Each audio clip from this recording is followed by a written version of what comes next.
Campanha: a fé vem pelo ouvir e ouvir a palavra de Deus. Jó, capítulo 21. Respondeu, porém, Jó e disse: Ouvi atentamente as minhas razões, e isso vos sirva de consolação. Sofrei-me e eu falarei, e havendo eu falado, zombai. Porventura eu me queixo a algum homem, mas ainda que assim fosse, por que se não angustiaria o meu espírito? Olhai para mim e pasmai, e ponde a mão sobre a boca, porque quando me lembro disso me perturbo e a minha carne é sobressaltada de horror. Por que razão vivem os ímpios e envelhecem e ainda se esforçam em poder? A sua semente se estabelece com eles perante a sua face e os seus renovos perante os seus olhos. As suas casas têm paz, sem temor, e a vara de Deus não está sobre eles. O seu touro gere e não falha, pare a sua vaca e não aborta. Fazem sair as suas crianças como um rebanho, e seus filhos andam saltando. Levantam a voz ao som do tamboril e da harpa, e alegrem-se ao som das flautas. Na prosperidade gastam os seus dias, e no momento descem à sepultura. E todavia dizem a Deus: retira-te de nós, porque não desejamos ter conhecimento dos teus caminhos. Quem é o Todo-Poderoso para que nós o sirvamos? E que nos aproveitará que lhe façamos orações? Vede, porém, que o seu bem não está na mão deles. Esteja longe de mim o conselho dos ímpios. Quantas vezes sucede que se apaga a candeia dos ímpios e lhes sobrevém a sua destruição? E Deus, na sua ira, lhes reparte dores, porque são como a palha diante do vento e como a pragana que arrebata o redemoinho. Deus guarda a sua violência para os filhos deles, e aos ímpios dá pago para que o conheçam. Seus olhos veem a sua ruína, e ele bebe do furor do Todo-Poderoso. Porque que prazer teria na sua casa depois de si, cortando-se-lhe o número dos seus meses? Porventura a Deus se ensinaria ciência a ele que julga os excelsos? Um morre na força da sua plenitude, estando todo quieto e sossegado. Os seus baldes estão cheios de leite, e os seus ossos estão regados de tutanos. E outro morre, ao contrário, na amargura do seu coração, não havendo provado do bem. Juntamente jazem no pó, e os bichos os cobrem. Eis que conheço bem os vossos pensamentos e os maus intentos com que injustamente me fazeis violência. Porque direis: onde está a casa do príncipe, onde a tenda em que morava o ímpio? Porventura, o não perguntastes aos que passam pelo caminho e não conheceis os seus sinais? Que o mal é preservado para o dia da destruição e arrebatado no dia do furor? Quem acusará diante dele o seu caminho? E quem lhe dará o pago do que faz? Finalmente levado à sepultura e vigia no túmulo. Os torrões do vale lhe são doces, e ele arrasta após si a todos os homens, e antes dele havia inumeráveis. Como, pois, me consolais em vão? Pois nas vossas respostas só há falsidade. Capítulo 22. Então respondeu Elifas, o temanita, e disse: porventura o homem será de algum proveito a Deus? Antes a si mesmo o prudente será proveitoso. Ou tem o Todo-Poderoso prazer em que tu sejas justo, ou lucro algum em que tu faças perfeitos os teus caminhos? Ou te repreende pelo temor que tem de ti, ou entra contigo em juízo? Porventura não é grande a tua malícia e sem termo as tuas iniquidades? Por que penhoraste a teus irmãos sem causa alguma e aos nus despojastes das vestes? Não deste água a beber ao cansado e ao faminto retiveste o pão, mas para o violento era a terra e o homem tido em respeito habitava nela. As viúvas despediste vazias e os braços dos órfãos foram quebrantados. Por isso é que estás cercado de laços e te perturbou um pavor repentino. Ou trevas em que nada vês e abundância de águas te cobre. Porventura Deus não está na altura dos céus? Olha para a altura das estrelas, quão elevadas estão, e dizes: que sabe Deus disto? Porventura julgará por entre a escuridão? As nuvens são o escondedouro dele, para que não veja, e ele passeia pelo circuito dos céus. Porventura considerastes a vereda do século passado, que pisaram os homens iníquos? Eles foram arrebatados antes do seu tempo, sobre o seu fundamento um dilúvio se derramou. Diziam a Deus: retira-te de nós, e que foi que o Todo-Poderoso nos fez? Ora, ele enchera de bens as suas casas, pelo que longe de mim o conselho dos ímpios. Os justos o viram e se alegraram, e o inocente escarneceu deles, dizendo: na verdade os ímpios foram destruídos, e o fogo consumiu o resto deles. Une-te, pois, a Deus e tem paz, e assim te sobrevirá o bem. Aceita, peço-te, a lei da sua boca, e põe as suas palavras no teu coração. Se te converteres ao Todo-Poderoso, serás edificado. Afasta a iniquidade da tua tenda. Então amontoarás ouro como pó, e o ouro de Ofir como pedras dos ribeiros.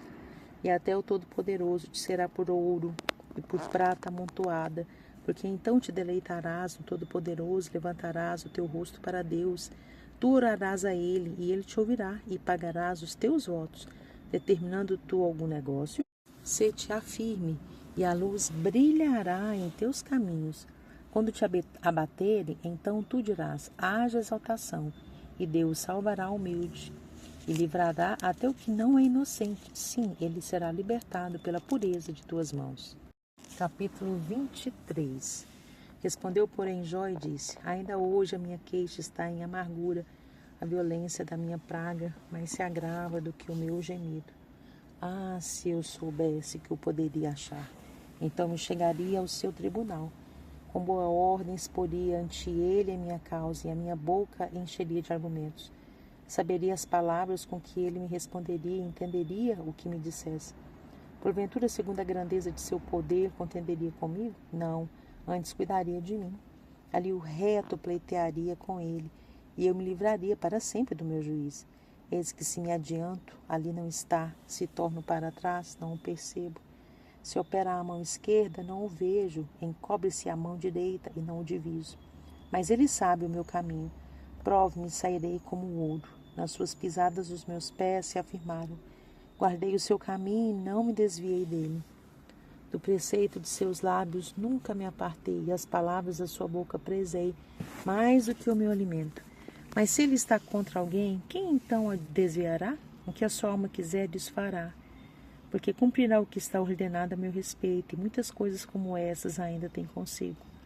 Por isso me perturbo perante ele, e quando isso considero, temo-me dele. Porque Deus macerou o meu coração, e o Todo-Poderoso me perturbou, porquanto não fui desarraigado antes nas trevas, nem encobriu a escuridão o meu rosto. 24.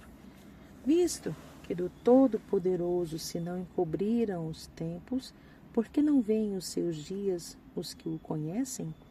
Há os que até os limites removem, roubam os rebanhos, desapacentam.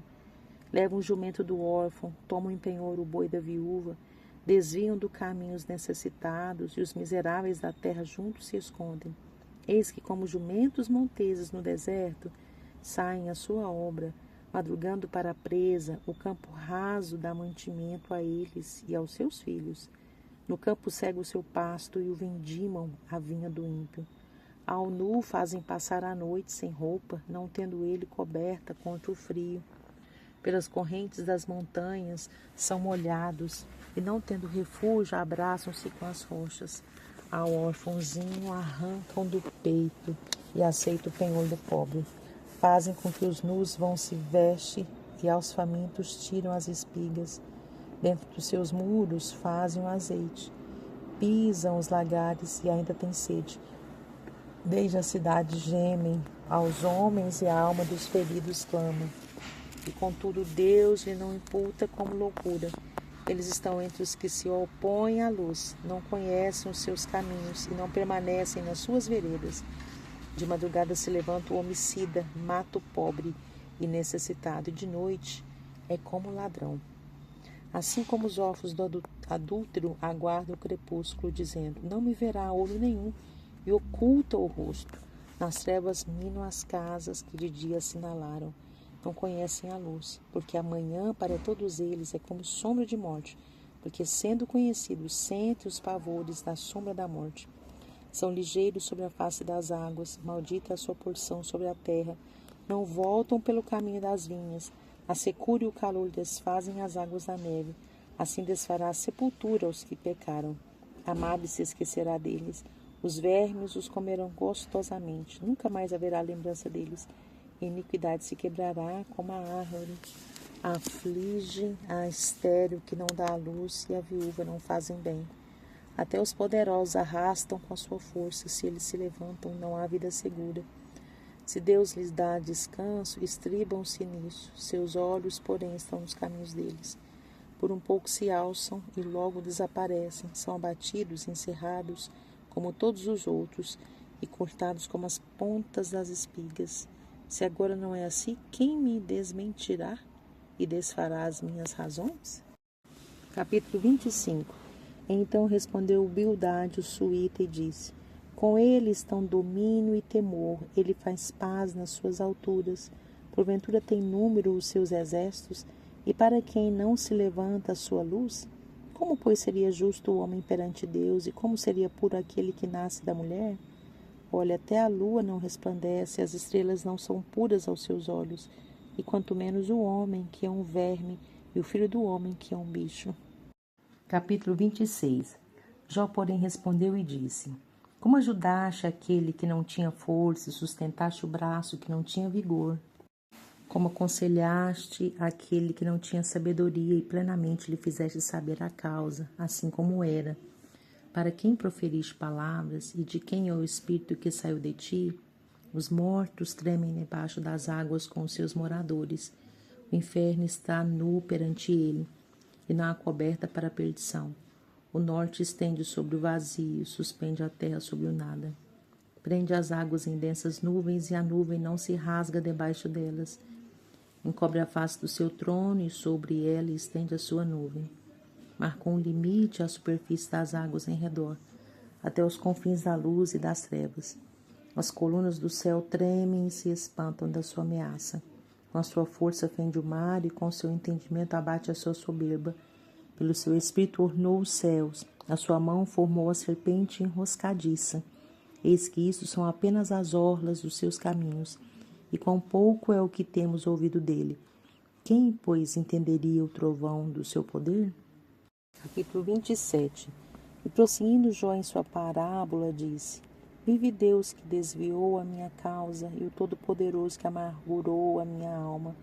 Enquanto em mim houver alento e o sopro de Deus no meu nariz, não falarão os meus lábios iniquidade, nem a minha língua pronunciará engano. Longe de mim que eu vos justifique, até que eu expire, nunca apartarei de mim a minha sinceridade. A minha justiça me apegarei e não alargarei. Não me remorderá o meu coração em toda a minha vida. Seja como o ímpio meu inimigo, e o que se levantar contra mim como perverso. Porque qual será a esperança do hipócrita, havendo sido avaro, quando Deus lhe arrancar a sua alma? Porventura Deus ouvirá o seu clamor, sobrevindo-lhe a tribulação? Ou deleitar-se-á no Todo-Poderoso, e invocará a Deus em todo o tempo? Ensinar-vos-ei o que é concernente à mão de Deus, e não vos encobrirei o que está com o Todo-Poderoso. Eis que todos vós já vistes isso. Por que, pois, vos desvaneceis na vossa vaidade? E eis qual será da parte de Deus a porção do homem ímpio, e a herança que os tiranos receberão do Todo-Poderoso. Se os filhos se multiplicarem, será para a espada, e os seus renovos se não fartarão de pão. Os que ficarem dele na morte serão enterrados, e as suas viúvas não chorarão. Se amontoar prata como o pó e aparelhar vestes como lodo, ele as aparelhará, mas o justo as vestirá, e o inocente repartirá a prata. Ele edifica sua casa como a traça, e como o guarda que faz a cabana. Rico se deita e não será recolhido. Seus olhos abre e ele não será. Pavores se apoderam dele como água de noite. O arrebatará a tempestade. O vento oriental o levará, e ele se varrê-lo-á com o ímpeto do seu lugar. E Deus lançará isso sobre ele, e não o poupará. Irá fugindo da sua mão, cada um baterá contra ele as palmas das mãos, e do seu lugar o assobiará. Capítulo 28. Na verdade, há veios de onde se extrai a prata, e para o ouro, no lugar em que o derretem. O ferro tira-se da terra, e da pedra se funde o metal. O homem pôs fim às trevas, e até a extremidade lhe esquadrinha, procurando as pedras na escuridão e na sombra da morte. Transborda o ribeiro até o que junto dele habita, de maneira que se não pode passar a pé. Então intervém o homem e as águas se vão. A terra de onde procede o pão embaixo é revolvido como por fogo. As suas pedras são o lugar da safira e tem o pós de ouro.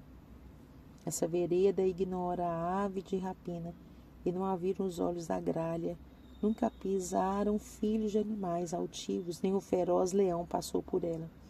Ele estende a sua mão contra o rochedo e revolve os montes desde as suas raízes. Dos rochedos faz sair rios e o seu olho descobre todas as coisas preciosas. Os rios tapa e nem uma gota sai deles, e tira para a luz o que estava escondido. Mas onde se achará a sabedoria? E onde está o lugar da inteligência? O homem não lhe conhece o calor, não se acha na terra do vivente. O abismo diz, não está em mim, e o mar diz, ela não está comigo. Não se dará por ela ouro fino, nem se pesará prata em câmbio dela. Nem se pode comprar por ouro fino de Ofir, nem pelo precioso ônix, nem pela safira. Como ela se não pode comparar o ouro ou o cristal, nem se trocará por joia de ouro fino. Ela faz esquecer o coral e as pérolas, porque a aquisição da sabedoria é melhor do que a dos rubis. Não se lhe igualará ao topázio da Etiópia, nem se pode comprar por ouro puro. De onde, pois, vem a sabedoria e onde está o lugar da inteligência? Porque está encoberta aos olhos de todo vivente e oculta às aves do céu. A perdição e a morte dizem, ouvimos com os nossos ouvidos a sua fama. Deus entende o seu caminho e ele sabe o seu lugar, porque ele vê as extremidades da terra e vê tudo o que há debaixo dos céus, quando deu peso ao vento e tomou a medida das águas. Quando prescreveu uma lei para a chuva e caminho para o relâmpago dos trovões. Então a viu e a manifestou, estabeleceu-se também e esquadrinhou. Mas disse ao homem, eis que o temor do Senhor é a sabedoria, e apartar-se do mal é a inteligência. Capítulo 29. Prosseguindo Jó em sua parábola, disse, quem me dera ser como eu fui nos meses passados, como nos dias em que Deus me guardava, quando fazia resplandecer a sua candeia sobre a minha cabeça, e eu com a sua luz caminhava pelas trevas. Como era nos dias da minha mocidade, quando o segredo de Deus estava sobre a minha tenda, quando o Todo-Poderoso ainda estava comigo e os meus meninos em redor de mim, quando lavava os meus passos em manteiga e da rocha me corriam ribeiros de azeite, quando saía para a porta da cidade, na praça fazia preparar a minha cadeira. Os moços me viam e se escondiam, e os idosos se levantavam e se punham em pé. Os príncipes continham as suas palavras e punham a mão sobre a boca. A voz do chefe se escondia e a sua língua se pegava ao seu paladar. Ouvindo-me algum ouvido, me tinha por bem-aventurado. Vendo-me algum olho, dava testemunho de mim. Porque eu livrara o miserável que clamava, como também o órfão que não tinha quem o socorresse. A bênção do que ia perecendo vinha sobre mim e eu fazia que rejubilasse o coração da viúva. Cobria-me de justiça e ela me servia de veste, como manto e diadema era o meu juízo. Eu era o olho do cego e os pés do coxo. Dos necessitados era pai, e as causas de que não tinha conhecimento inquiria com diligência. E quebrava as queixais do perverso e dos seus dentes tirava a presa. E dizia no meu ninho, expirarei e multiplicarei os meus dias como a areia. A minha raiz se estendia junto às águas, e o orvalho fazia assento sobre os meus ramos. A minha honra se renovava em mim, e o meu arco se reforçava na minha mão. Ouvindo-me esperavam, e em silêncio atendiam ao meu conselho. Acabada a minha palavra, não replicavam, e minhas razões destilavam sobre eles, porque me esperavam como a chuva, e abriam a boca como a chuva tardia. Se me ria para eles, não criam e não faziam abater a luz do meu rosto. Se eu escolhia o seu caminho, assentava-me como chefe e habitava como rei entre as suas tropas, como aquele que consola os que planteiam.